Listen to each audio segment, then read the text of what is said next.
के बाद भी उद्धव ठाकरे ने हार का ठिकरा ईवीएम पर फोड़ा।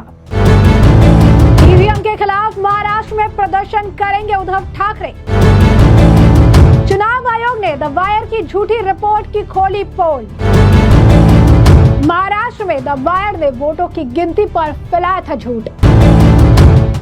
नमस्कार, मैं अंजलि विश्वास, स्वागत है आप सभी का द न्यूज में। महाराष्ट्र विधानसभा चुनाव में महायुति की प्रचंड जीत तो महाविकास अघाड़ी की करारी हार देखने के लिए मिली और इस हार को महाविकास अघाड़ी के नेता अभी भी नहीं पचा पा रहे हैं, जिस वजह से लगातार ईवीएम पर अपने हार का ठिकरा फोड़ते नजर आ रहे हैं। हाल ही फिलहाल में सुप्रीम कोर्ट ने भी ईवीएम को लेकर जो है विपक्ष को झटका दिया था, जहां पर उन्होंने उस याचिका को खारिज कर दिया था जिस याचिका में बैलेट पेपर के जरिए चुनाव कराने की मांग की गई थी। और सुप्रीम कोर्ट ने साफ शब्दों में कहा था, जहां आप चुनाव जीत जाते हैं वहां पर ईवीएम ठीक होती है और जहां चुनाव हार जाते हैं वहां ईवीएम खराब हो जाती है। इसके बावजूद उद्धव ठाकरे जो है वो टस से मस नहीं हो रही है और उद्धव ठाकरे जो इस हार से अब तक उभर नहीं पाए हैं, हार का ठिकरा ईवीएम पर फोड़ रहे हैं और अब ये कह रही है कि ईवीएम को लेकर वो प्रदर्शन करेंगे और जरूरत पड़ी तो कोर्ट का रुख भी करेंगे। जी हाँ, बिल्कुल सही सुना आपने। कहा जा रहा है कि ईवीएम को लेकर महाविकास अघाड़ी के नेता उद्धव शरद पवार जो है वो पहले ईवीएम को लेकर प्रदर्शन करेंगे और उसके बाद कोर्ट का रुख करेंगे। वहीं दूसरी तरफ द वायर की एक रिपोर्ट सामने आई थी जिसमें उन्होंने एक झूठा दावा किया था। उस झूठे दावे में आंकड़े जो है गलत सलत बताए गए थे, चुनाव के आंकड़ों को गलत तरीके से दिखाया गया था और बैलेट पेपर के आंकड़ों को जोड़ा ही नहीं गया था, जिसके बाद चुनाव आयोग ने इस मामले पर प्रतिक्रिया देते हुए द वायर के झूठ को बेनकाब कर दिया है, फर्जी रिपोर्ट को जो है बेनकाब कर दिया है और ये कहा है कि बिना तथ्यों को सामने रखे, बिना बैलेट पेपर की गिनती को ऐड किए हुए भ्रम ना फैलाए। क्या है माजरा, आइए विस्तार से जान लेते हैं। महाराष्ट्र विधानसभा चुनाव में महाविकास अघाड़ी को जबरदस्त जो है हार मिली है। हालांकि विपक्षी गठबंधन सीटों की इतनी कम संख्या और चुनाव में हार की बात मानने को तैयार नहीं है।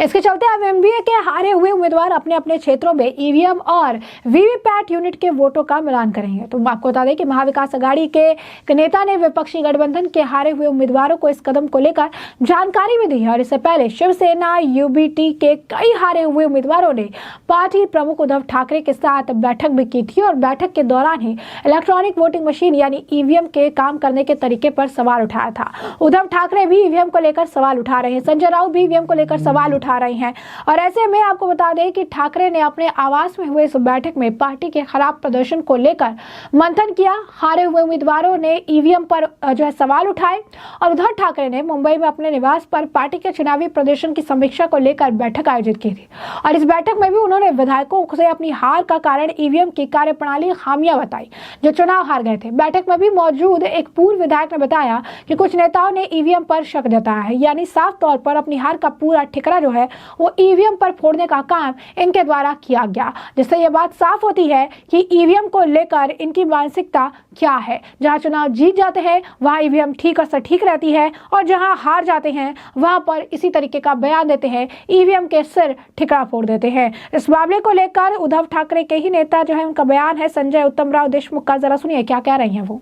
आज संविधान दिन है, इसलिए संविधान दिन की बहुत बहुत शुभकामनाएं मैं सभी देशवासियों को देता हूं।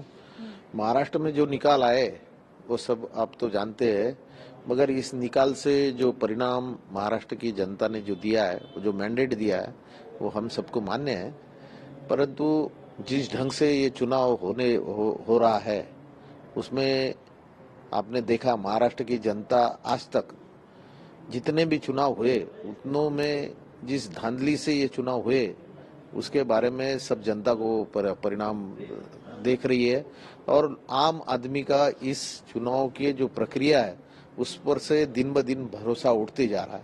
ऐसी स्थिति महाराष्ट्र में नहीं। ईवीएम के बारे में कहीं थोड़ी सी गड़बड़ाहट हुई, अब बहुत सारी जगहों पे ऐसा नहीं है कि ईवीएम के माध्यम से ये हुआ, पर जिस ढंग से पैसा सत्ता इसका जो दुरुपयोग होते जा रहा है वो कोई चित्र अच्छा ये देश के लिए, महाराष्ट्र के लिए अच्छा नहीं हो रहा। तो जैसे आपने संजय उत्तमराव देशमुख को सुना, तो इसी के साथ साथ एक बार सुधीर मुंगटीवार को भी सुनिए क्या कुछ कह रहे हैं वो। हमारे क्लास में भी एक जब फेल होने वाला बच्चा रहता था ना, वो हमेशा फेल होने के बाद यही कहता था कि सिलेबस के बाहर का प्रश्न है, मैंने तो आधा ही किताब पढ़ा, ये आधा पढ़ने में ही आया नहीं, कॉपी नहीं कर पाया क्योंकि वो सेंटर बड़ा स्ट्रिक्ट था। तो इनका काम ये है। फिर ये नहीं बताती कि सुप्रियता क्यों चुन के आई, रोहित पवार क्यों चुन के आया, क्या हमसे मिले हुए है, कि नहीं, मोदी जी ने सोचा कि नहीं, पवार साहब के बेटी को नहीं गिराना चाहिए। देखो ये सब बेतुकी बातें हैं। तो जैसा कि आपने सुधीर मुंगटियावार को सुना, उन्होंने भी साफ तौर पर यह बात कही है कि ईवीएम सिर्फ इनके लिए खराब हो जाती है। जहां चुनाव जीत जाते हैं वहां पर इस तरीके से करने लगते हैं, जहां चुनाव हार जाते हैं वहां पर इनकी स्थिति अलग हो जाती है। सिर्फ और सिर्फ अपने हार का ठिकरा ईवीएम पर फोड़ना चाहते हैं। इन लोगों से और कुछ नहीं होने वाला है। वहीं किरीट सोमैया ने भी इस मामले को लेकर प्रतिक्रिया दी है और उन्होंने भी जबरदस्त तरीके से उद्धव ठाकरे पर निशाना साधा है। क्या कुछ कह रहे हैं किरीट सोमैया, जरा सुनिए। नाना पटोले हो, चेनिनतला हो या संजय राउत, उद्धव ठाकरे, भैया लोकसभा के समय पर भी यही ईवीएम का उपयोग किया गया था। यही मुंबई महाराष्ट्र की जनता थी। तब आप नाच रहे थे, कूद रहे थे।